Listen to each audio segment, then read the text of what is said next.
இன்னைக்கு நம்ம MR learning Tamil channel வந்து சயின்ஸ்ல இருக்கிற இம்பார்ட்டன்டான கொஸ்டின்ஸ் பார்க்கலாம். சயின்ஸ்ல வந்து எக்ஸாம் பாயிண்ட் ஆஃப் வியூல கேட்குற மாதிரி கொஸ்டின்ஸ் வந்து நம்ம நிறைய வந்து போஸ்ட் பண்ணிட்டு இருக்கோம். ஏற்கனவே வந்து 6th ஃபுல்லாக வந்து கம்ப்ளீட்டாக முடிச்சிருக்கோம். இப்போ 7th வந்து நம்ம பார்த்துட்டு இருக்கோம். அதுக்கு முன்னாடி நீங்கள் நம்மளோட சேனலை ஃபஸ்ட் டைம் பார்க்குறீங்கன்னா சப்ஸ்கிரைப் பண்ணிட்டு பக்கத்தில் இருக்க பெல் ஐக்கானை வந்து ப்ரெஸ் பண்ணி வச்சுக்கோங்க. டெய்லி போஸ்ட் பண்ணுற எல்லா வீடியோஸும் வந்து உங்களுக்கு நோட்டிஃபை ஆகும். இதில் என்ன கொடுத்துருக்காங்கன்னு பாருங்கள். தாவரங்களுக்கு முக்கிய ஆற்றல் மூலமாக வந்து எது திகழும் அப்படின்னு பார்த்தீங்கன்னா சூரிய ஒளி தான் வந்து திகழும். ஏன்னா வந்து தாவரங்கள் வந்து சூரிய ஒளியின் முன்னிலையில் தான் வந்து அதுக்கு தேவையான உணவையே வந்து தயாரிச்சுக்கிறது அப்படின்னு சொல்கிறாங்க. எப்பயுமே தாவரங்கள் வந்து பெரும்பாலும் வந்து சூரிய ஒளியை சார்ந்து தான் வந்து இருக்கும். மனிதர்கள், விலங்குகள் இதெல்லாம் வந்து தாம் உண்ற உணவுல இருந்தே எதை பெற்றிருக்குது, கார்போஹைட்ரேட், புரதம், கொழுப்பு இந்த எல்லா ஊட்டச்சத்துக்களையும் பெற்றிருக்குது அப்படின்னு சொல்றாங்க.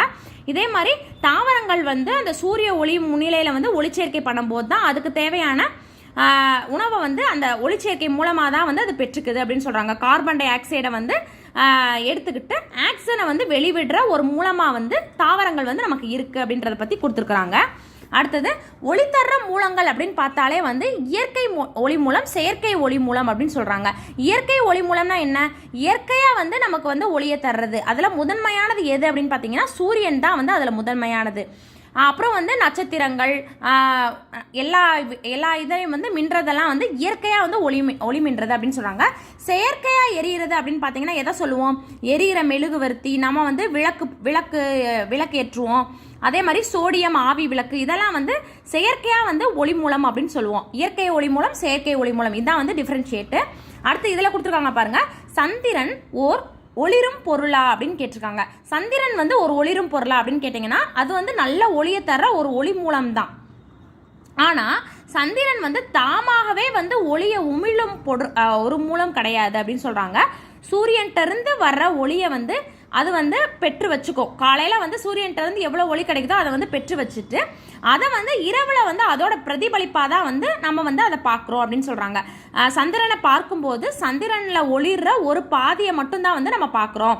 அது வந்து சூரியனை நோக்கி வந்து அது ஒளியை பெற்று வச்சு பிறகு வந்து அந்த ஒளியை வந்து நமக்கு தருது அப்படின்ற மாதிரி சொல்கிறாங்க. இது வந்து தாமாக ஒளிரும் இதா அப்படின்னு கேட்டாங்கன்னா கிடையாது. சூரியன்கிட்ட பெற்று அந்த ஒளியைத்தான் வந்து நமக்கு கொடுக்குது அப்படின்ற மாதிரி சொல்லியிருக்கிறாங்க. அடுத்தது ஒளியோட பண்புகளை பற்றி கொடுத்துருக்குறாங்க. ஒளியோட பண்புகள் அப்படின்னு பார்த்தீங்கன்னா ஒளியோட நேர்கோட்டு பண்பு, ஒளியின் எதிரொலித்தல் பண்பு. எந்த ஒளி அப்படின்றத பார்க்கணும். சவுண்டு கிடையாது. இது வந்து வெளிச்சத்தை பற்றி வந்து சொல்கிறாங்க. ஒளியோட வேகம், பொருட்களோட ஒளியோட செயல்பாடு இதெல்லாம் வந்து ஒளியோட பயன்களில் வந்து கொடுத்துருக்குறாங்க. நிறமாலை இதில் வந்து நிழல்களை உருவாக்குது. சமதள ஆடி மற்றும் பிம்பங்கள் இதெல்லாம் பற்றி வந்து ஒளியோட பண்புகளில் வந்து கொடுத்துருக்குறாங்க. அடுத்தது கொடுத்துருக்காங்க பாருங்க. நம் வீட்டில் பயன்படுத்தும் குழல் விளக்கு ஒரு வகையான வாயு இறக்க ஒளி மூலம். இது பார்க்கணும். டியூப்லைட் வந்து எந்த வகையான ஒளி மூலம் அப்படின்னு கேட்பாங்க. வாயு விறக்க ஒளி மூலம் தான் வந்து டியூப்லைட். இது வந்து ஒளிர்தரும் மூலம் நமக்கு கண்ணுறு ஒளியை வந்து தருகிறது அப்படின்ற மாதிரி இதை பற்றி சொல்லியிருக்கிறாங்க. இது எந்த வகையான ஒளி மூலம் அப்படின்னு பார்த்தீங்கன்னா வாயு விறக்க ஒளி மூலம். அடுத்தது அறிந்து கொள்வோம்ல கொடுத்துருக்குறாங்க. என்ன கொடுத்துருக்காங்க அப்படின்னா வந்து கேமராவில் தொழில்நுட்ப முன்னேற்றம் அடையாத காலத்தில் வந்து ஊசி துளை கேமரா, அப்புறம் வந்து சூரியனை வந்து இயக்கப்பதிவு செய்ய வந்து பயன்படுச்சு அப்படின்னு சொல்றாங்க. இந்த வகையில வந்து புகைப்படம் எடுக்கிற முறைக்கு வந்து சோலோகிராஃபி அப்படின்ற மாதிரி சொல்லியிருப்பாங்க. முதல்ல வந்து கேமராலாம் இல்லாத காலத்துல வந்து இந்த ஊசி துளை கேமரா மூலமா தான் வந்து சூரியனை வந்து நம்ம சூரியனோட இயக்கத்தை வந்து பதிவு செஞ்சோம். இந்த கருவிக்கு பேர் வந்து சோலோகிராஃபி அப்படின்னு சொல்றாங்க. ஊசித்துளை கேமராவில் வந்து நிலையான பொருட்களை வந்து புகைப்படம் எடுப்பதற்கும் சூரிய கிரகணத்தை வந்து காண்பதற்கும் வந்து இந்த பதிவு செய்கிற கருவி வந்து பயன்பட்டுச்சு அப்படின்ற மாதிரி இதோட பயன்களை வந்து கொடுத்துருக்குறாங்க.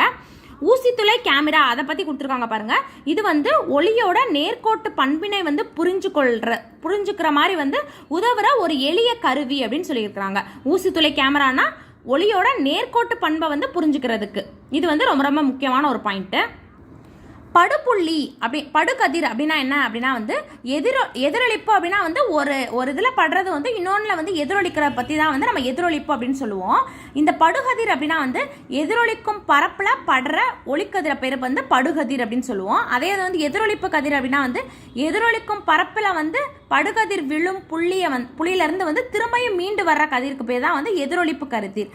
மீண்டு வரும் கதிர் அப்படின்னு கொடுத்தா மட்டும்தான் வந்து இந்த எதிரொலிப்பு கதிர் வந்து வரும். அடுத்து படுப்புள்ளி அப்படின்னு சொல்றது வந்து எந்த புள்ளியில வந்து அந்த படு கதிரானது விழுகின்றதோ அதை தான் வந்து நம்ம படுப்புள்ளி அப்படின்னு சொல்லுவோம். இந்த மாதிரி வந்து இதுக்கு வந்து டெஃபினேஷன் கொடுத்துருக்காங்க. படுகதிர்னா என்ன, எதிரொலிப்பு கதிர்னா என்ன, எதிரொலிக்கும் பரப்புனா வந்து ஒரு வகையான கதிர் வந்து இன்னொரு பக்கத்தில் பட்டு எதிரொலிக்கிற பரப்பு பேர் தான் வந்து எதிரொலிக்கும் பரப்பு அப்படின்னு வந்து சொல்லுவோம். இதெல்லாம் வந்து இதில் கொடுத்துருக்க இம்பார்ட்டண்டான கொஸ்டின். அடுத்தடுத்து வர வீடியோஸில் வந்து எல்லா இம்பார்ட்டண்டான கொஸ்டின்ஸும் வந்து பார்க்கலாம். அடுத்த வீடியோவில் பார்க்கலாம். தேங்க்யூ.